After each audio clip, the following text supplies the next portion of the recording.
VP, just a quick question of political lang, ma'am. Ang dami pong mga statements na lumalabas sa different platform, ma'am, na tinapunan mo daw ng laptop ang isang empleyado mo, ma'am, na si Attorney Powa. Do you want to react to that particular statement or narrative? Actually, sa totoo lang, masyado na siyang basura ba na gossip na hindi na siya dapat pinapansin. Pero dahil tinanong mo, sagutin ko na lang, never in the history sa aking trabaho ako nagtapon ng laptop sa isang colleague or sa isang empleyado or sa isang abogado. Dahil unang-una, wala naman atang, pag nagtapon ka ng laptop or nagtapon ka ng cellphone, wala siyang benefit sa iyo, and syempre wala siyang benefit sa tatamaan ng laptop or cellphone. Pangalawa, hindi ako gumagamit ng laptop kasi hindi ako marunong gumamit ng computer. Sa lahat ng mga documents, nire-rely ko lang yan sa kasamahan sa opisina. Sa minsan nagpagamit ako ng laptop, gamit ko yon pag may Zoom meeting kasi para maganda yung image, para maganda yung image sa Zoom meeting, laptop ang ginagamit ko, hindi cellphone.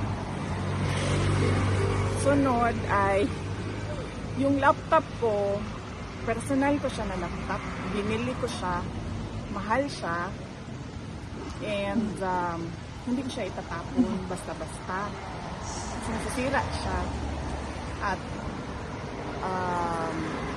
magastos bumili ng bagong laptop. Kasi tinatanong nyo bakit private yung laptop ko, hindi ma-afford ng gobyerno yung gusto ko na laptop. So nagpabili ako ng laptop, sabi ng mga tao sa gobyerno hindi daw nila ma-afford yung laptop ko. So bumili ako sa sarili ko laptop.